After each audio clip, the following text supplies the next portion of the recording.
The film begins with a 45-year-old French civil servant named Vincent Peltier being driven in an old car through the jungles of Ecuador by a driver.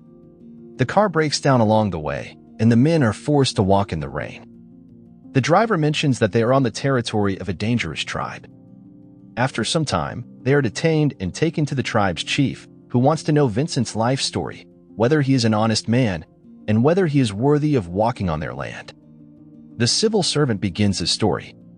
From childhood, he dreamed of becoming a bureaucrat like his father, to work little and earn a lot, have official housing, and various bonuses and allowances. His dream came true. Vincent rides a bicycle to his favorite job, although the building with his office is just across the road. He happily accepts gifts from people for all sorts of documents and permits he signs, for example, for hunting. Vincent has a girlfriend named Sylvie. He is respected by potential future in-laws for his prestigious position, which he has held for 16 years. But above all, he loves his mother. One day, a minister named Rosalind Baccarin announces a reform in the country and announces a reduction in the number of civil servants. Only people from privileged categories, or at least those who are married, can keep their jobs. Wishing to keep his beloved job, Vincent proposes to Sylvie in a hurry, but his boss, sitting in the same restaurant, informs him that it is not possible to marry retroactively. After this, Vincent asks his fiancée to return the ring, saying it is too tight for her and does not fit. Upon arriving in Paris, the man notices an advertisement for a speech by a political figure and workers' rights activist named Michel Gaunat. Vincent seeks his advice and is recommended to refuse mutual consent dismissal.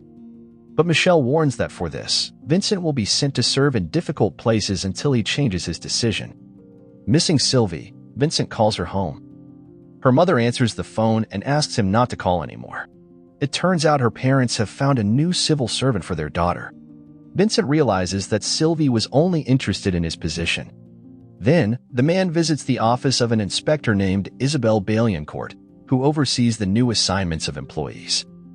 Vincent declares that he refuses voluntary resignation and the compensation payment of 19,000 euros. Vincent is sent to serve in the mountains, a challenging assignment, and then transferred to the National Center for Sound Sculptures. Later, he works at the border, where, impressed by a beautiful dribbling with a ball, he allows an illegal migrant to enter France. Isabelle, having already downsized over 1,000 civil servants, is promised a promotion by the minister. She offers Vincent 35,000 euros in compensation, but he refuses. She then transfers him to serve at the North Pole. His new job is to protect the station staff from polar bear attacks. Hearing that his predecessor didn't last long, Vincent consults with the local psychologist and states that he is not suited for work in such conditions. However, upon seeing his new colleague Eva Brabant and falling in love with her at first sight, he decides to stay. For him, this hellish place now becomes paradise. Together with Eva, who has been working at the station for 6 years, they engage in research work, looking for traces of plastic in the snow. One day, the girl decides to go home to Sweden and invites Vincent to visit her. At her home, Eva shows photos from her mission in Kenya, where she gave birth to a boy. She also worked in Thailand and now has a daughter. She raises all her children herself, including another son, whose father is Swedish. Eva's children start changing Vincent for the better. He goes to football games with them, reads them stories, and makes pancakes in the mornings. They become very close. After some time, Vincent and Eva return to the station. Seeing that the cost of maintaining civil servant Vincent have increased, payments for business trips and warm clothes, Isabelle comes to the station and offers him 40,000 euros in compensation, or he will be transferred to serve in Paris. Vincent calls Michel for advice, who says he is in a meeting and has little time, though he is actually sitting in a bar. The activist advises him to take a leave of absence, during which he cannot be transferred.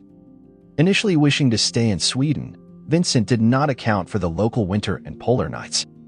He misses France dearly and after some time, returns to his homeland with his new family. Isabelle gets Vincent a job that's even more challenging, in a prison, and enrolls the children in different schools. In the mornings, Eva struggles to even drop them all off at their various places of education. Vincent adapts to his new environment, providing inmates with various presents for a fee, a video game disc for one, a hairdryer for another. Eva cannot stand his lifestyle and constant scheming, and, taking the children, leaves. Isabel comes to Vincent and offers him 43,000 euros in compensation. He refuses and, on Michelle's advice, takes 3 weeks of medical leave. For failing in her task, Isabel is demoted and transferred to another job. Vincent is returned to his original job, where he is happy and again showered with gifts from grateful people. Unexpectedly, Eva calls him to announce that he is going to be a father. Vincent concludes his story about himself and informs the chief that he is in a hurry to his beloved, who is about to give birth. The tribe leader tells Vincent that he had a pitiful life and only thought about money.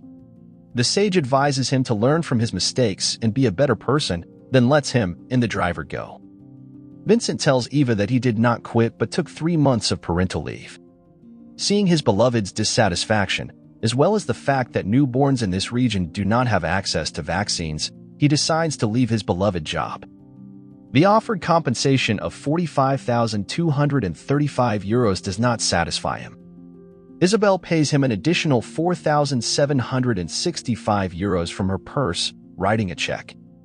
With this money, Vincent buys vaccines for the children of Ecuador. He plans to live happily with Eva and raise her children as his own.